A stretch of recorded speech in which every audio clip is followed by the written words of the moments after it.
Yes, the Lord is faithful. Purihin ang Panginoon. At makita natin yung pag-ibig na nais ipahayag sa ating Panginoon. Yung permito po, nakita ko kanina sila dito. 12 sila. Pero wala pa si medyo bawasan nga. Brother Mike. Parang umaano sila. Yan. 12 silang tumayo dito, pero yung mga bata.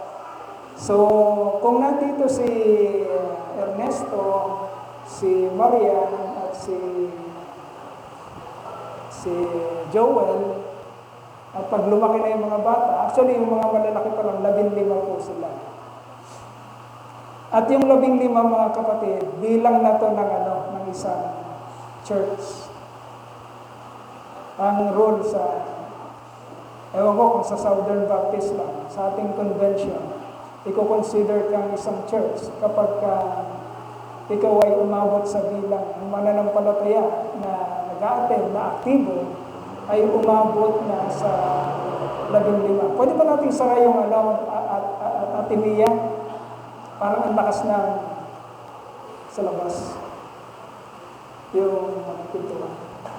Yan. Pag umabot sa 15 yung aktibong miyembro, ay i-consider na itong isang church. So, malaking family po yung permito. At tayo po ay natutuwa na ang permito po yung buong family nila ay nakikita po natin talaga namang tumatayo at naglilingkod sa ating Panginoon. Isa pong magandang patotoo yun na ang Diyos ay buhay. Ang pag-ibig ng Diyos ay buhay sa isang pamilya. Pag nakikita natin na ang ating pong sambahayan ay nagkakaisa, nagmamahala, at pare-parehong nais maglingkod, magpuri sa ating Panginoon. Kasi yun po yung hiniling ng ating Panginoon bago siya mawala. Bago ibig sabihin, bago siya umalis dito sa lupa. Sabi ng Panginoon, mag-ibigan kayo. Okay? Sapagkat kung nag-iibigan kayo, dito silang maniniwala na kayo ay aking mga disipulo o mga tagasunod kapag nag-iibigan kayo.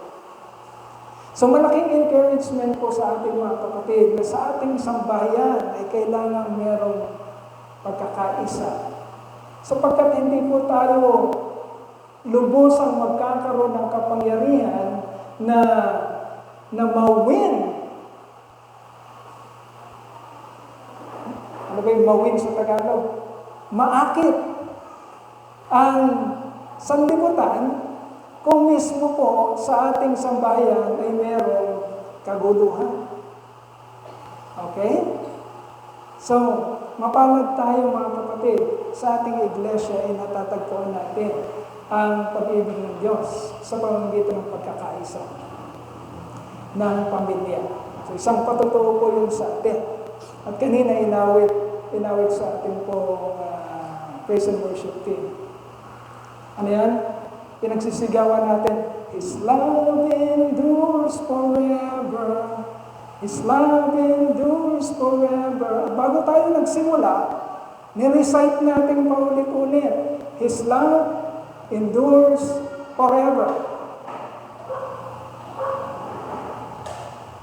Tayo po ba ay fully persuaded, fully convinced, totally persuaded na ang Diyos, na ang pag-ibig ng ating Diyos ay nananatili sa ating buhay magpakailanman?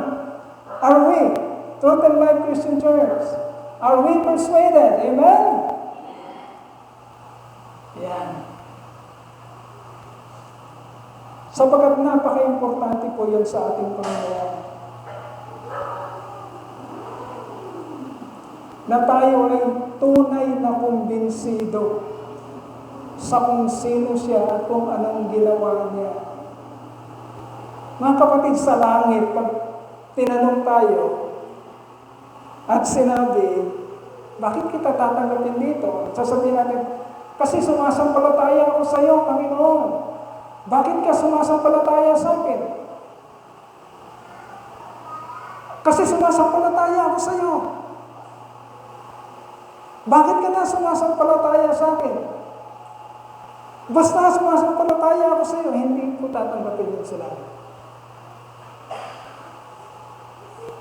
Tandaan niyo ang sinasabi ng katotohanan. You must be persuaded, fully persuaded, totally convinced, kumbinsido ka sa kung ano ang ginawa ng Diyos sa iyo. Dapat nauunawaan mo kung ano ang ginawa ng Diyos sa iyo, kagaya ng inawit kanina. Through the blood of Jesus Christ, we are saved. Ano ang istorya noon? Paano tayo nakumbinsi noon? Paano tayo dinadala ng katotohanan? Napaka-importante mga kapatid na tayo ay tunay na kumbinsido, sapagkat kung hindi tayo kumbinsido, walang kabuluhan ang ating pananampalataya at ang ating pagsamba sa Diyos. At gumagawa ang Diyos ng mga paraan para kumbinsihin ka lamang, kapatid.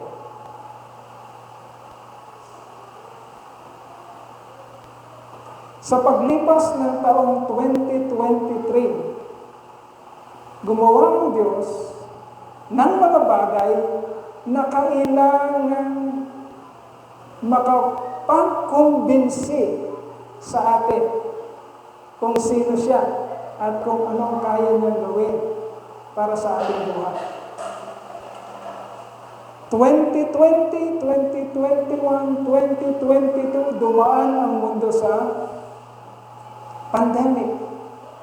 At maririnig nyo hanggang ngayon, sapagkat ngayon pa lang mga kapatid, nararamdaman sa karamihan yung resulta ng pandemic.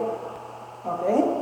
Ngayon pa lang, dumaan tayo sa pandemya at sa epekto ng pandemya ng 3 taon. 2020, 2021, 2022. At maraming business sa sanlibutan, maraming buhay sa sanlibutan ang umaaray ngayon.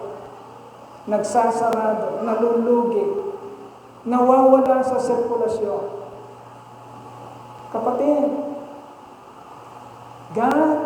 our God has done something that will convince us in the year 2023 that He is with us and His love endures forever. Mapapandemic man yan o hindi. Anong ginawa ng Diyos? Tingnan niyo yung kapaligiran ng mga kapatid.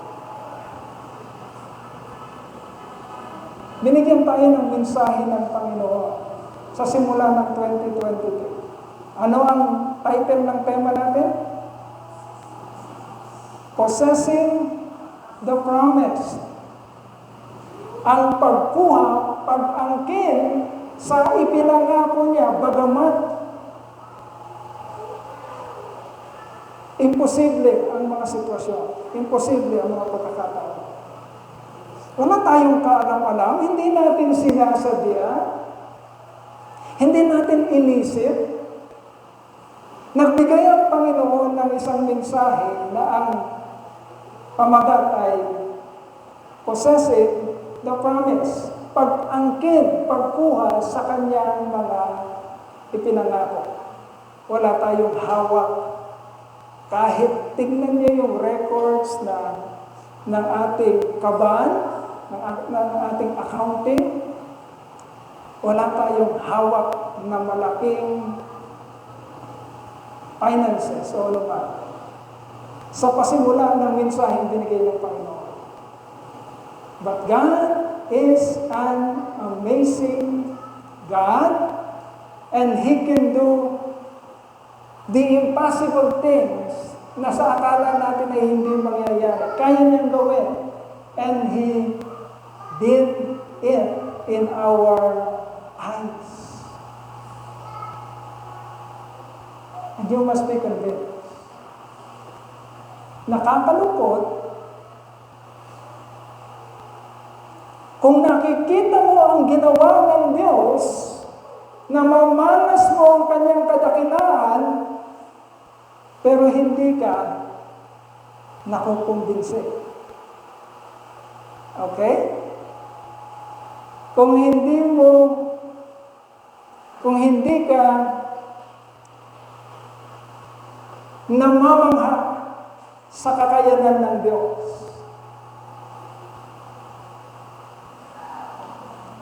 sinimulan natin yung messages ng Possessing the Promise sa book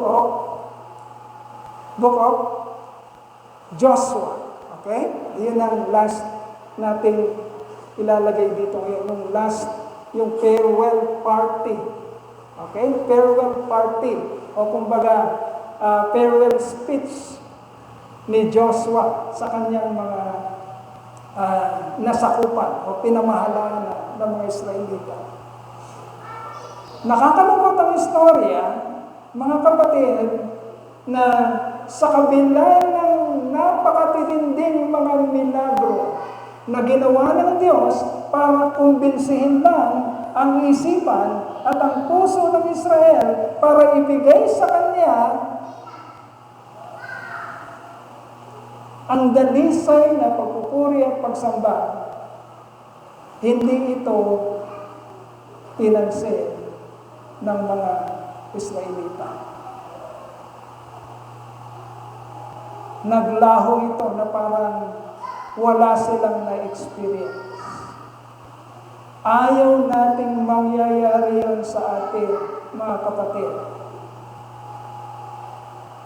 Ayaw natin na ang ating puso't isipan ay baliwalain kung ano ang klarado at sigurado at malinaw na paggawa ng Diyos sa ating mga buhay, at sa bandang huli, ang matitira sa atin ay pagsisisi dahil hindi tayo naniwala. Okay? Basahin po natin, mga kapatid, ang sinasabi sa Joshua. Yan. Sa pagpasok, pakibalik nga yung title. Sa pagpasok ng taon, mga kapatid, tandaan natin, sa pagpasok ng bagong taon, meron tayong important decisions na kakaharapin. Okay. Basahin natin ang Joshua chapter 23 verses 6 to 8. And then mamaya na yung pangalawa. Okay. Joshua chapter 23 verse 6 to 8. Be very strong. Be careful to obey all that is written in the book of the law of Moses, without turning aside to the right or to the left. Do not associate with these nations that remain among you. Do not invoke the names of their gods or swear by them. You must not serve them or bow down to them. But you are to hold fast to the Lord your God, as you have until now. And then, chapter 24 verses 14 to 15. Now, this is the parting word of Joshua. Okay. Pakaniniin yung mabuti, mga kapatid. Now, fear the Lord and serve Him with all faithfulness. Throw away the gods of your ancestors. Throw away the gods your ancestors worship beyond the Euphrates River and in Egypt, and serve the Lord. But if serving the Lord seems undesirable to you, Then choose for yourselves this day whom you will serve, whether the gods your ancestors served beyond the Euphrates, or the gods of the Amorites in whose land you are living. But as for me and my household, we will serve the Lord. Kaya natutuwa po kami ng mga kapatid kapag nakakakita tayo ng isang buong pamilya na ang deklarasyon nila ay, this is our family, and this family will have chosen to serve the Lord. The whole family serving the Lord. So, as we approach the new year, 2024, of course, we will be leaving behind 2023. Hindi na natin mababalikan yun. 2024, hindi na natin mababalikan ang 2023. Pero sa 2023, sa year na nagdaan 2023 mga kapatid, marami tayong experiences. Good and bad experiences. Whether it is good or bad experience, meron tayong matututunan. Okay? Meron po tayong matututunan. We are bringing with us learnings from the past that will make our faith even more stronger and deeper. Dapat ganun ha? Dapat may pag-asenso sa pananampalataya. Lalo na ngayong nakikita natin kung ano ang kadakilaan ng Panginoon sa ating buhay. We have waited for so long, mga kapatid, para maipaayos ang ating church. We have waited for so long. Ang edad ng church natin, mga kapatid, yung last na anniversary natin ay ilan? 40th anniversary. Napakatanda na ng church natin. Pero yung 40th anniversary natin, eksakto dun sa mensahe ibinigay sa atin ng Panginoon, 40th year, nakapasok ang Israel saan? Sa lupang ipinangako. And this year, kasabay ng temang binigay sa atin na hindi natin pinagplanuhan, dapat niyong makita na sinisimulan ng Diyos ang pagpasok natin sa mga pangitain na ipinakita niya sa atin. Kay Pastor Kalor. Okay? 40th year. Eksakto. For me, that is not a coincidence. For me, I don't know about you, pero sa akin, I am fully persuaded, mga kapatid, that this is not a coincidence. Okay?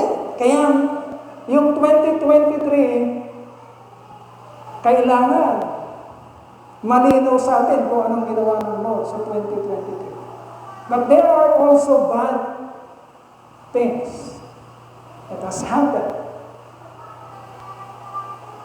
Maybe sa ating mga personal na buhay na ayaw na nating balikan.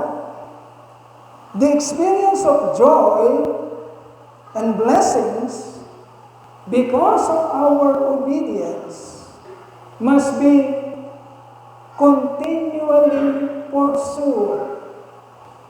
Yung mga magagandang nangyari, mga kapatid, dahil nakinig tayo, dahil umunawa tayo, dahil tinanggap natin, dahil pinagtiwalaan natin, at dahil sumunod tayo, pakinggan mabuti, kailangan dire-diretsuhin natin. Ituloy lang natin. Sapagkat sa pamamagitan nun, nai-experience natin ang kaligayahan sa ating mga puso at ang mga blessings na nakapanood sa pagsunod natin sa Panginoon. Let us pursue that. Yun ang puntiryahin natin. Yun ang tuloy-tuloy natin. At huwag nating tigilan. But there are also bad things. But the agony, the pain, and regrets,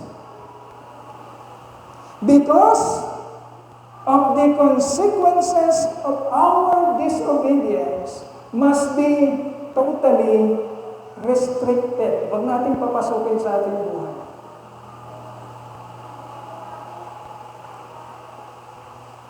May mga kapatiran tayo na nagpapakounsel patungkol sa kanilang mga problema, dulot ng mga maling desisyon sa buhay. At dahil doon, nagkaroon ng mga matitinding agony, pain, problems, regrets. Ano yung regrets sa Tagalog? But alam nyo na yung regrets, di ba? Regrets. Okay? Hindi naman pagsisisi. Yung iba yung regrets sa repentance. Okay, basta yung nagdulot ng regrets, mga kapatid, huwag nyo nang balikan yun. Iwanan nyo lang sa nagdaang taon.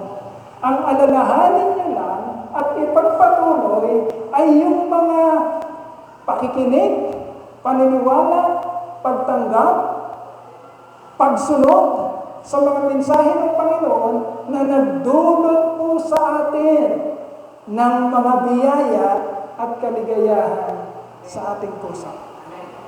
Iyon ang tuloy-tuloy natin, mga kapatid. A blessed and joyful New Year will not come accidentally. Tandaan mo yan, kapatid. Huwag mo isipin, anak ako ng Diyos. Kaya sa ayaw ko't sa gusto, darating sa akin ang blessing. Gaganda ang buhay ko. Sa ayaw ko't sa gusto, kasi anak ako ng Diyos. No? Tandaan natin, mga kapatid. Pakinggan natin mabuti. A blessed and joyful New Year 2024 will not come to us, to our family, to our church, accidentally. Hindi lang siya mangyayari dahil lang, aksidenteng nangyari. No. Hindi ganon, mga kapatid. It will be, listen very carefully, it will be the result of our listening, trusting, and obeying every word of our God in His messages. Okay? Kaya tinatawag tayong church, mga kapatid. Kaya nagpupunta tayo sa church. Kasi bukod sa personal nating pakikipagniig sa Panginoon, bukod sa ating mga personal na meditation sa Panginoon sa pamamagitan ng Kanyang mga salita, mga kapatid, isa sa nagbibigay sa atin ng lubusang kalakasan at paglago ng pananampalataya ay ang mga mensahe ipinapadala ng Diyos sa pamamagitan ng iglesia. Okay?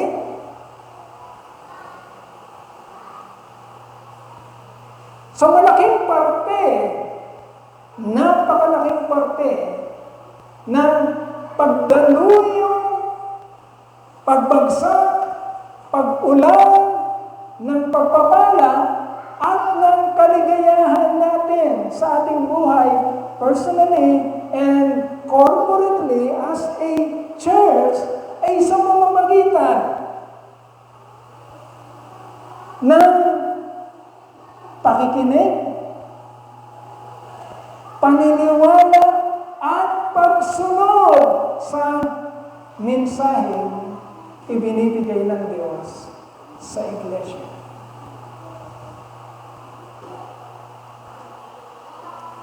We have seen that truth through the years in our church. Okay? Binigyan tayo ng mensahe ng Panginoon. Sabi ng Panginoon, possess my promises. Kunin niyo ang ipinangako ko. Pinakinggan natin, pinaniwalaan natin, sumunod tayo, and look what God has done in our church in the whole year of 2023. Mali ba ang mensahe ng Panginoon? Hindi. Napapanahon ba? Oo. Gagawin ba niya kanyang mga pangako? Amen. So wag po tayo magtatampo, mga kapatid, sapagkat hindi titigil ang pulpito para gisingin tayo, pakialaman ang ating pananamlay, pagtulog, sapagkat mahal tayo ng Diyos at ayaw niya tayong iwanan sa kampungan. Gusto niya tayong isama sa parada ng tagumpay. Okay?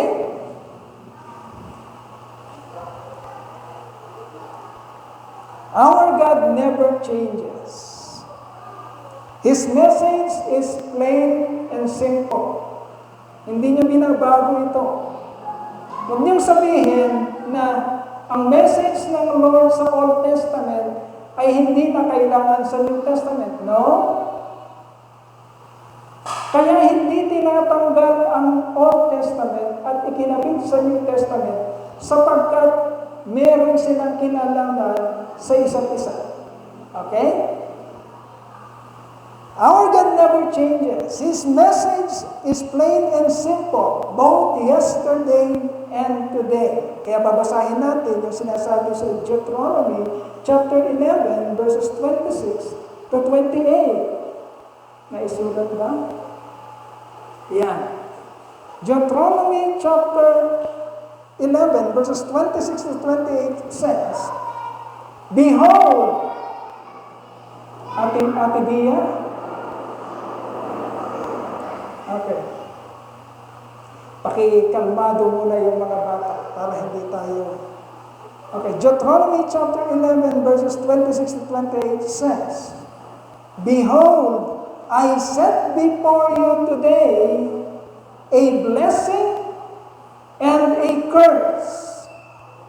The blessing, if you obey the commandments of the Lord your God, which I command you today. And the curse, if you do not obey the commandments of the Lord your God, but turn aside from the way which I command you today, to go after gods which you have not known.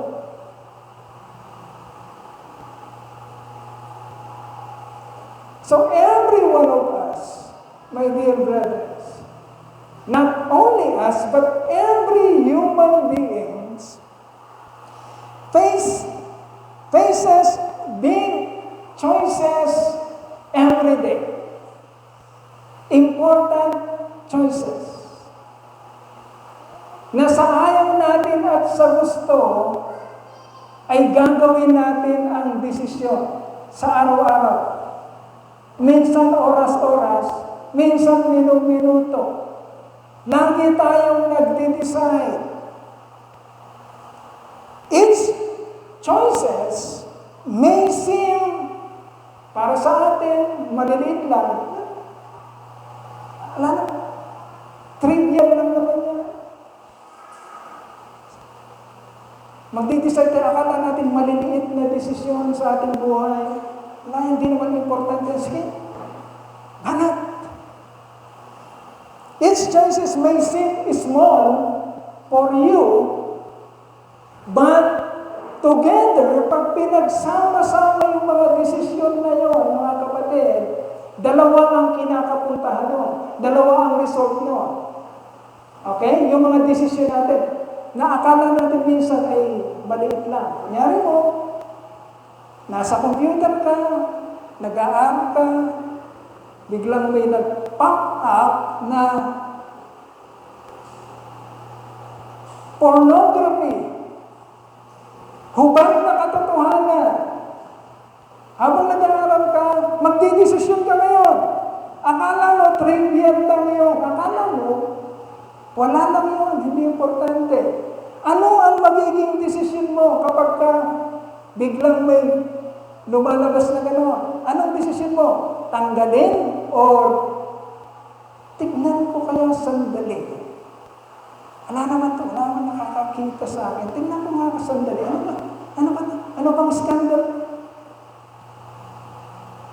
You will make a decision. It seems small for you, but together, pag pinagsama-sama, dalawa ang kapupuntahan nito. Pag nagdesisyon ka ng tama, you will step a little closer papunta sa Diyos kapag tama ang desisyon mo. Akala mo, wala lang yun, pero pag tama ang desisyon mo, lumalapit ka paunti-unti sa Diyos. Kapag binaliwala mo at ang desisyon mo ay mali, you will step a little further from God. Lumalayo ka sa Kanya. At hindi mo na mamalayan yung maliliit na desisyon na yun ay mag-create na sa'yo ng stronghold at darating na sa'yo ang isang malaking pagsubok na kukuhanin mo na sapagkat nilunod ka na ng pagkakasala sa pamamagitan ng mga maliliit na desisyon na hindi mo napagtatagumpayan. Listen very carefully.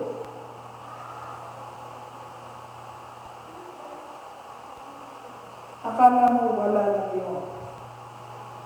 Pero napaka-importante ng pagdidesisyon mo, kapatid.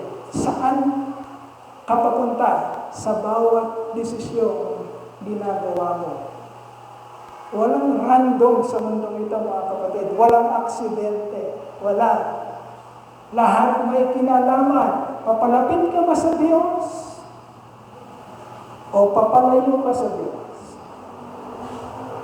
Okay? Kaya yun ang sinasabi ni Moses sa Deuteronomy.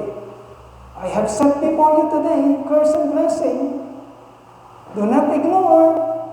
Huwag niyong baliwalain. Listen very carefully. I have set you blessing and curse. Blessing if you obey. Curse if you will disobey. Bakit kailangan natin makinig? Bakit kailangan natin maniwala? Bakit kailangan natin sumunod sa Diyos? Mga kapatid, here is why we should listen. Here is why we should trust and obey. Listen very carefully. Every word. Okay, pag naglagay kasi kayo ng konting anong tawag doon? Ng foothold. Pag naglagay kayo ng konting C1 kay Satanas, gagamitin niya yung maliit na C1 na yun. Kaya ang admonition natin, mga kapatid, we should listen, trust, and obey every word of God na binibigay niya sa atin. Kapag nagmimensahe ang Panginoon sa atin. Here is why we should listen and trust and obey every word. Number 1, our God has a trustworthy and unquestionable authority. Minsan sasabihin, bakit kailangan mo sumunod? Sino ba yung sinusunod ko? Minsan maaaring gano'n. Bakit kailangan kong sikinin ang damdamin ko at hindi ko magawa ang mga gusto ko? Sino ba itong Diyos na dapat kong sundin? Ang bawat salitang sinasabi niya. Itong unang reason, our God has a trustworthy and unquestionable authority. The reason is plain and simple. Napakasimple ng rason. Napaka-plain ng rason, mga kapatid. He is God. We are humans. He is the Creator. We are creations. Siya ang naglalang, tayo ay nilalang. He is sovereign. Siya ang nakapangyayari. We are governed. He is sovereign. Siya ang namamahala. Tayo ang pinamamahalaanan. Okay?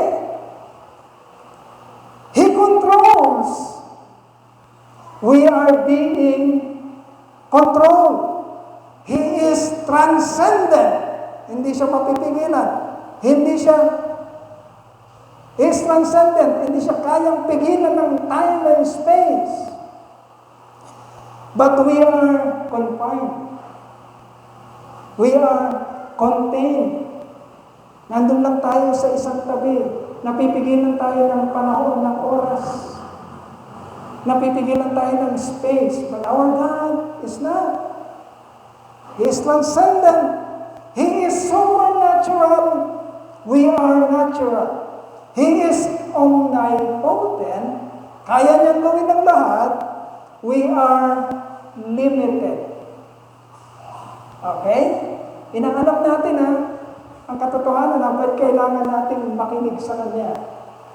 Ba't kailangan natin makinig, maniwala at sumunod sa bawat sasabihin niya. Because our God has a trustworthy and unquestionable authority. Our God has all the qualities. Pakinggan natin mabuti, bago tayo magkasiyahan. Alisin muna natin sa isipan natin ang kasiyahan. Sapagkat mawawala ng kabuluhan ng kasiyahan kung hindi natin matututunan ang katotohanan na magkukumbinsi sa atin. Bakit kailangan natin magsaya? Our God has all the qualities that we do not possess. Siya lang ang meron nun, tayo wala nun. Okay? For Him to be so worthy of all the authority that He is claiming. Okay? So we should listen. We should trust and obey Him. And we will never go wrong. Kapatid, huwag kang mag-alala. Tandaan mo ito, huwag kang mag-alala, kapatid. Kapag ikaw ay nakinig, naniwala, sumunod, huwag kang mag-alala. Hindi ka magkakamali. At tatamasahin mo ang mga pangako ng Diyos sa buhay mo. God has made Himself abundantly clear to all of us, especially to the Israelites, sa binasa natin kanina, and He backed it up by extraordinary works. Kagaya ng pinaparade natin kanina para sa kapurihan ng Panginoon. Alam ka, ang Diyos natin mga kapatid, hindi ka basta pinilit. Hindi ka basta pinilit na isang araw narinig mo siya at sinabi niya sa'yo, "Ay, Doy, maniwala ka sa akin ha. Pag di ka naniwala sa akin, patay ka." Hindi ganun ang Diyos natin.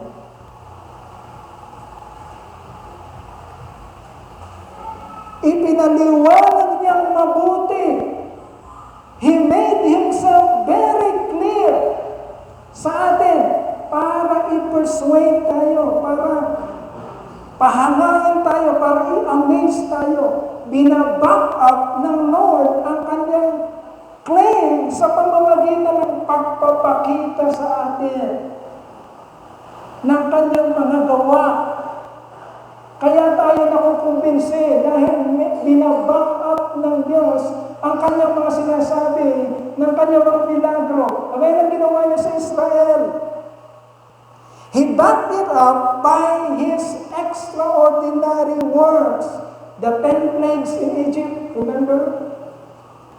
The provision of cloud by day, habang naglalakad sila, sapagkat nasa disyerto sila, habang naglalakad sila, millions of them, millions pong naglalakad sa disyerto. Anong ginawa ng Diyos para hindi sila masunog sa init?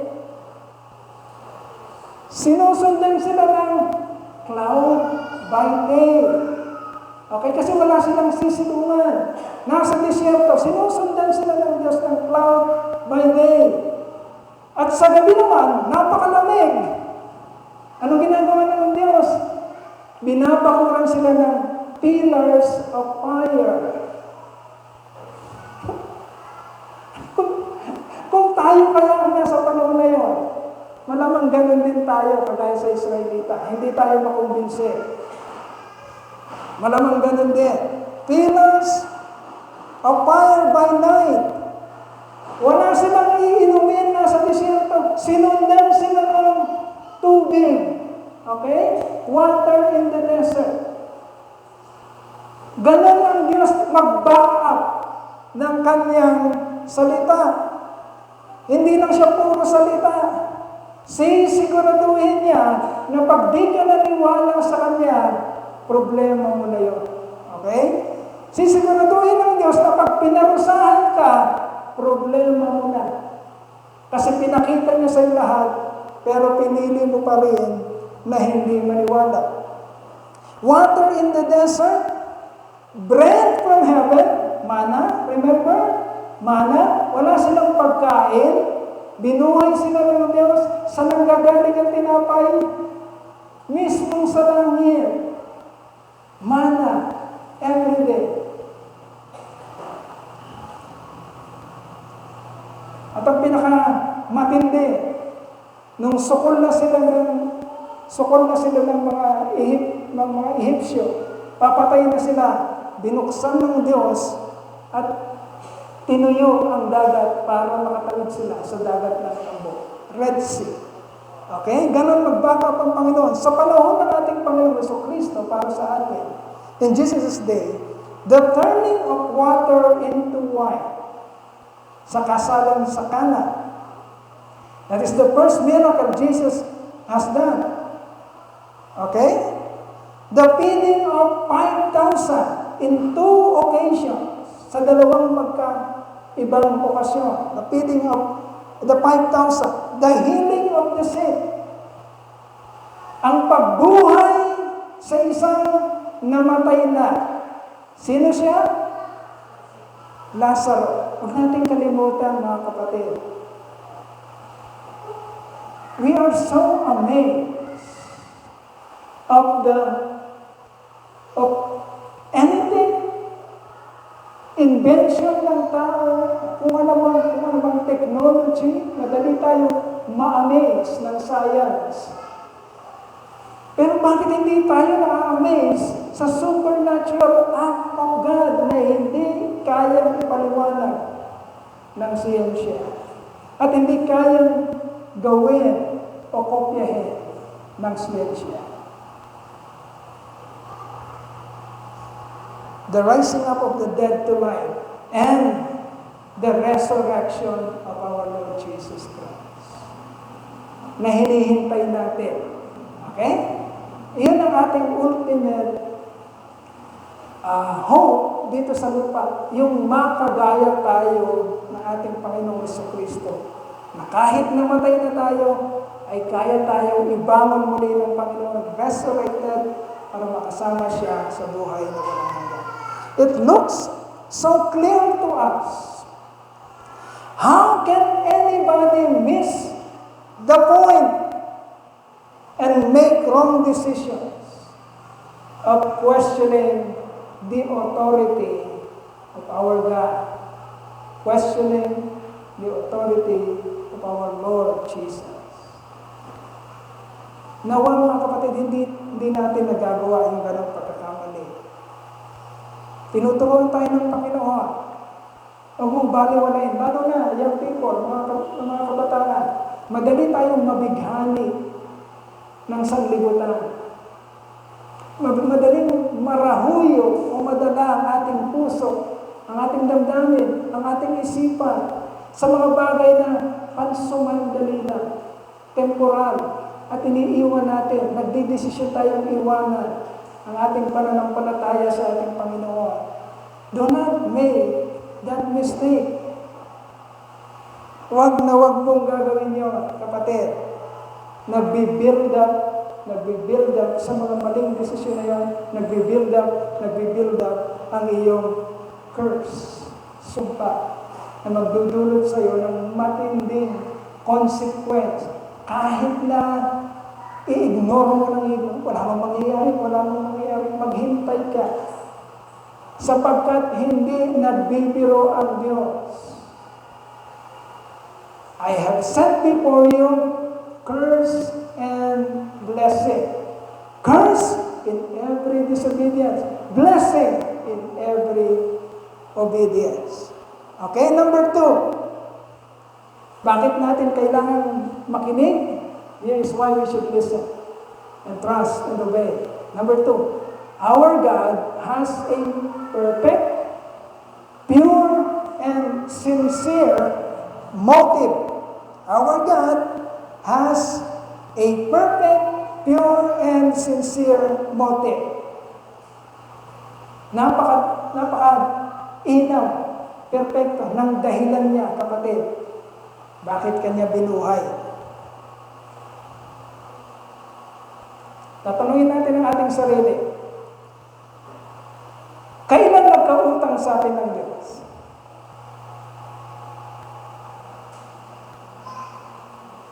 Kailan nagkautang sa atin ang ating Diyos para bayaran niya tayo? Minsan kailangan mong i-brainstorm yung isipan para maintindihan mo yung pananampalataya mo. Kailan nagkautang sa atin ang ating Diyos para bayaran niya tayo? Ano ang binigay natin sa Diyos para maging karapat dapat tayong likhain niya at bigyan tayo ng buhay? Meron ba tayong binigay sa Diyos para maging karapat dapat tayong isang araw maging tao, malikha? Anong binigay natin sa Kanya? Isipin nga natin mabuti. Ano ang dahilan ng lahat ng ito? Our God has a pure and sincere motive for us. So we should listen very carefully.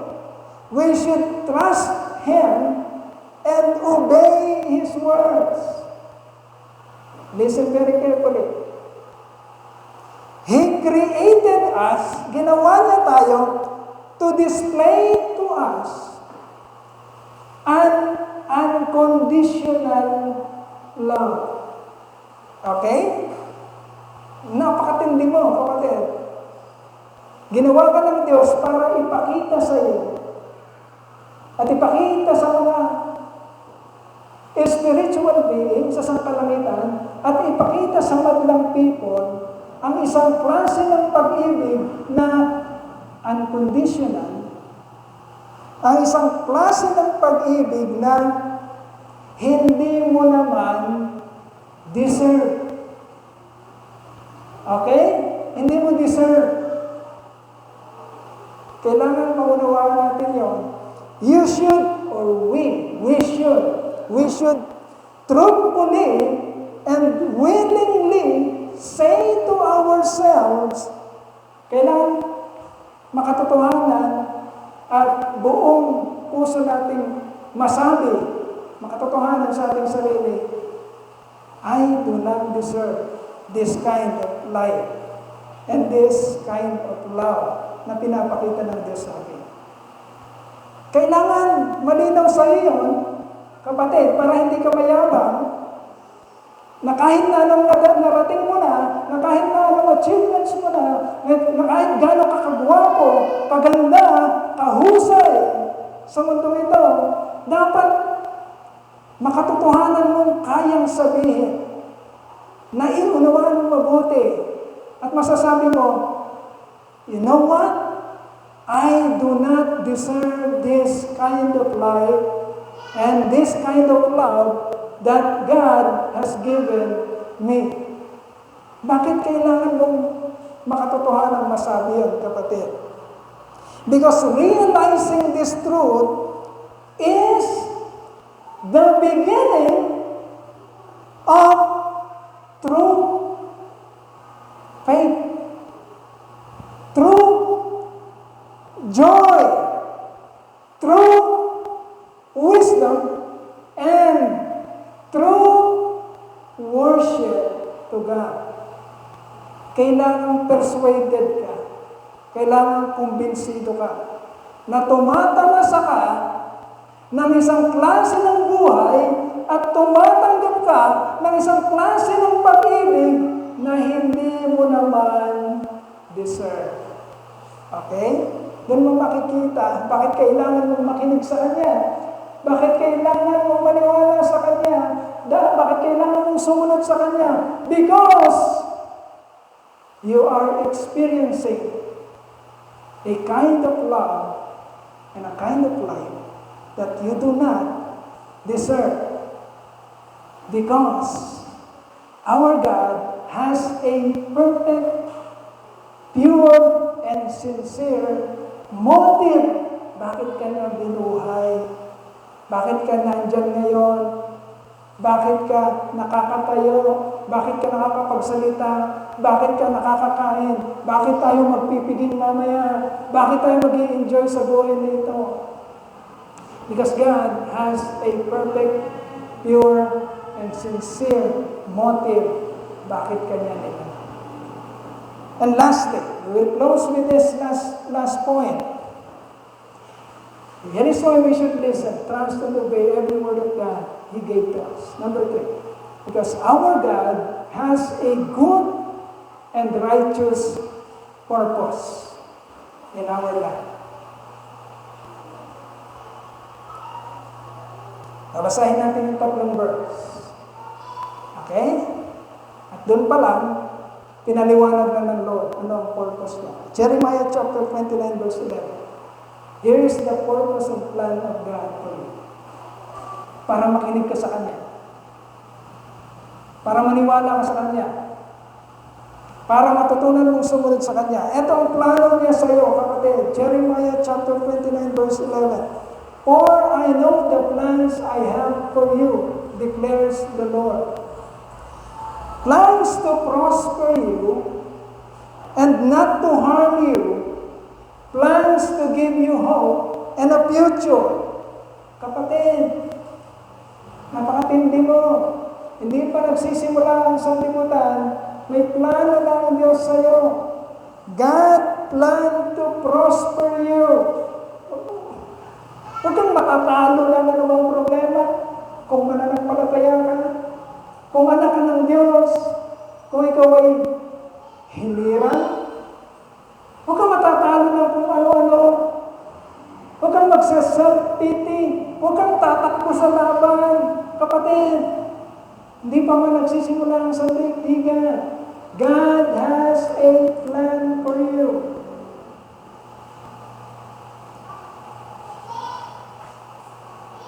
God plan to prosper you. Hintay-hintayin mo lang at matuto kang makinig, maniwala, at sumunod. Hintay-hintayin mo lang because God plan to prosper you. God plan to protect you from any harm. Kaya mo bang paniwalaan yun, kapatid? Doon kasi nagkakatalo eh. Naniniwala ka ba o hindi? Kailangan mong paniwalaan that God from long ago has planned to protect you from any harm. Ano man klase ng harm? Sakit sa puso? Dahil nabasted ka? Dahil iniwan ka? Dahil kung anong nangyari? God has planned for you long ago to protect you from that harm. May mga kapatid tayong naiintindihan ng sinasabi ko. Amen? Hindi kayo makasagot. Kilala ko kayo. Hinintay niyo. Pero gumawa ang Diyos at nakialam siya. At pinrotektahan kayo sa sakit. Amen? Yun. You must be convinced. Yun lang na ang pambayad niyo eh. Wala kayong pambayad sa Diyos. Sa lahat ng magandang ginagawa sa inyo, ang pambayad niyo lang is listen, believe, trust, obey. Hindi nyo kayang tapatan yung binigay niya o yung ibibigay niya o yung mga plano niyang maganda. Kailangan nyo lang ipakita sa kanya na you are convinced. Kumbinsido ka. Matutuwa ang Diyos sa inyo. Matutuwa ang Diyos sa inyo. At dadaloy na balong ang pagpapala sa inyo. If you have that faith in Him. Okay?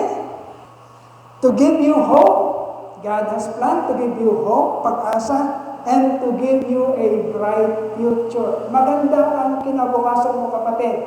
Huwag kang mag-alala, anak-anak Diyos, maganda ang dulo ng buhay mo. Amen? Hayaan mo lang yung konti-konting sakit ngayon. Hayaan mo lang yan. Maganda ang dulo ng buhay. Nagsimula tayo 2023. Wala tayong nakikita. Ano ang dulo ng 2023? We are enjoying now of all the good things our God has planned long ago for TLCC. Amen? Romans chapter 8 verse 28.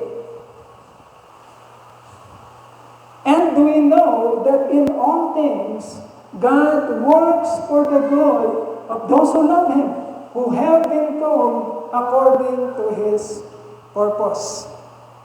Anong purpose ng Lord? Anong plano niya? God's purpose is to call you. Patay ka, wala kang kaalam-alam, hindi mo naman siya hinahanap, patay ka sa Espiritu. Wala kang pakialam sa Kanya. Wala kang muwang sa spiritual. But God called you. Binuhay ka niya. God's purpose is to call you in a loving relationship. Loving relationship with Him. Hindi ka manligaw sa Diyos. Pagka-pogi-pogi ng Diyos natin. Pagka-pangit-pangit natin. Kung doon mo ilalagay anong tawag dito? Anong tawag sa gano'n? Yung parallelism. Niligawan ka at pinurso ka, hinabol-habol ka ng pagka-pogi-poging lalaki. Sister Aloha. Hinahabol ka. Pinupurso ka. Para lang makuha natin yung yung ginawa ng Lord. Pinurso ka ng walang katulad na pagkagwapo-gwapong lalaki. Samantalang alam natin sa ating sarili. Sino ba ako? Ano ba ako? Anong nakikita sa akin? Walang maganda sa akin. But God's purpose is to call you in a loving relationship. Loving relationship with Him. At pag nakapasok tayo sa relationship na yun, kapatid, ipaparanas sa atin ng Lord, all things ay paglalakip-lakipin ng Diyos. Aayusin ng Diyos paglalakipin niya. Yan ang sinabi. He will make all things. He will work all things for your good. Because you have a loving relationship with Him. Siya ang nag-initiate. Bakit kailangan makinig sa Kanya? Because He has a very good purpose and plan for you. Ikaw hindi mo alam. Yun ang katotohanan. Si Pastor Doy, hindi alam kung anong mangyayari sa buhay niya. 20 years ago? 10 years ago? Hindi ko alam. Hindi ko nga alam na tatayo ako ngayon. Hindi ko nga alam na makapagsasalita ako. But God has a very good purpose in my life. Kaya nakakapagsalita ako. Hindi ko alam ito noon. Naglalaro lang kami ng basketball ni Bren. Nagpapayabangan lang kami doon sa St. Michael. Yun lang ang buhay namin ng mga young people. Papasikatan kami. Yun lang ang buhay. Hindi ko alam na tatayo ako ngayon. But God has a wonderful plan and purpose for our lives. Ikaw meron din. Hintay-hintayin mo.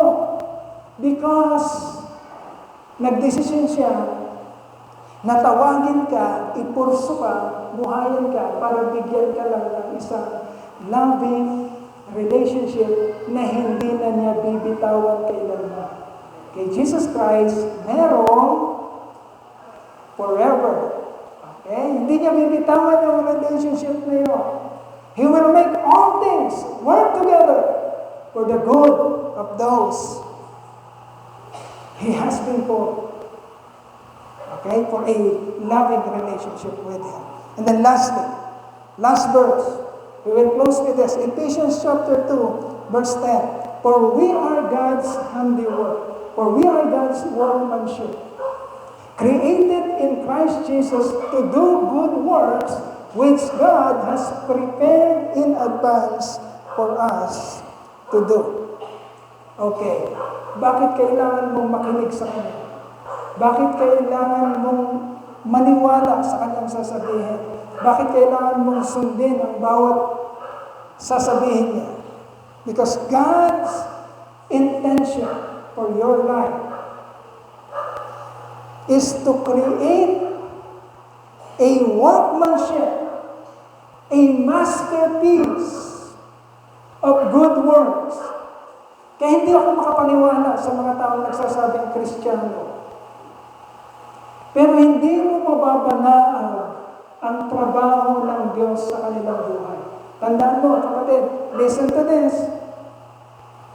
Tandaan mo, kapag ikaw ay Kristiyano, tunay na Kristiyano, tunay na hinirang ng Diyos, tunay na anak niya, mangyayari sa iyo ang sinasabi nito. You are God's handiwork. Pinagplanuhan niya, inayos niya, hindi mo man nagsisimula ang isang libutan sa isang dahilan. Anong dahilan na yun?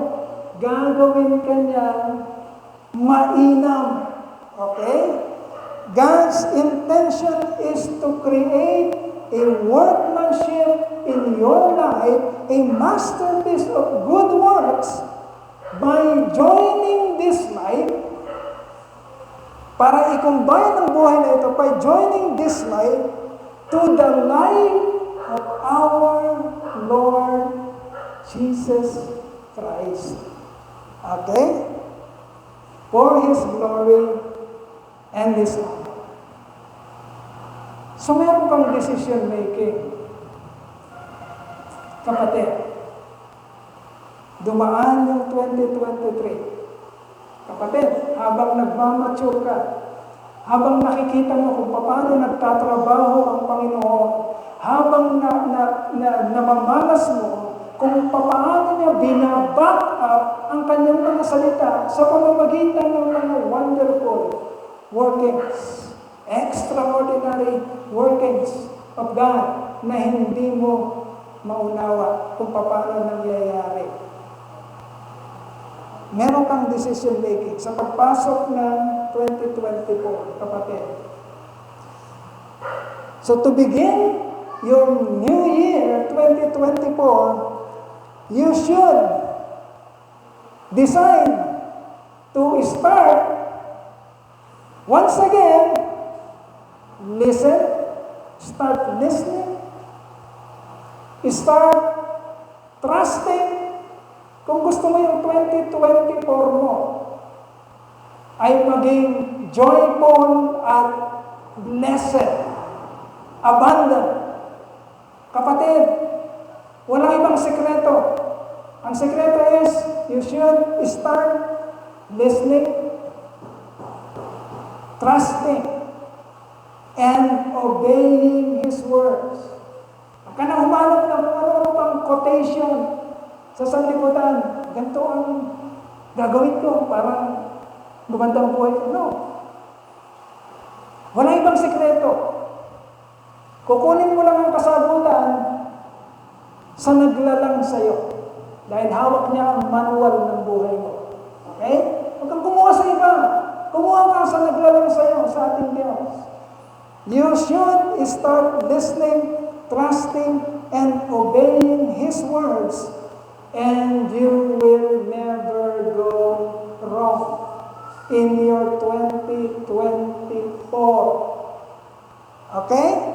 You will be heading to the abundance of blessings and joy that our God has already planned for you from eternity past. Ano lang ang gagawin mo? Nandiyan ang pangako. Ang gagawin mo lang, possess the promise of God. Be blessed and joyful in this coming 2024. My dear God bless. God bless Truth and Life Christian Church. Palakpan po natin ang ating Panginoon. Manalangin po tayo. Hallelujah, hallelujah, hallelujah. O manaming dakila, tunay na napakabuti mo po sa amin, Panginoon. Hindi ka lang nagsalita. Hindi mo lang kami inutusan. Binack up mo ang iyong salita. Binack up mo ang iyong claim ng mga napakaiinam na bagay na nagbe-benefit sa aming mga buhay, aming Ama. Lord, if we are not so convinced, if we are not totally persuaded, Lord God, sa kung anong pinapamalas mo, Lord, kung nakikita mo sa amin ito, Panginoon, kaawaan mo po kami. Have mercy, Lord God. Kaawaan mo kami, Panginoon, kung hindi lubos ang aming dilim, ang aming paniniwala, kaya hindi kami lubusang sumusunod at hindi kami nagdedesisyon ng tama papunta sa iyo. Lord, here is your church. We are so thankful for all the great things that you have done in this year, 2023. And gusto namin i-cherish, Lord God. Gusto namin palawigin ang kaligayahan namin habang natatanaw namin ang mga maiinam na ginawa mo, Panginoon. At magsilbing paalaala ito sa amin.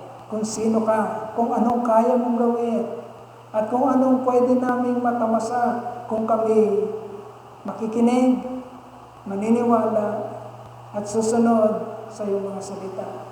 Lord, thank you for the year 2023. We are hopeful, Lord God, that you will also bless us in this coming year 2024. Sa iyo lahat ng papuri, sa iyo lahat ng pasasalamat, sa iyo lahat ng pagsamba. Ibinabalik po namin sa iyo, aming Ama, sa pangalan ng iyong anak, ang aming Panginoon at tagapagligtas na si Jesu Kristo. Amen, amen, amen.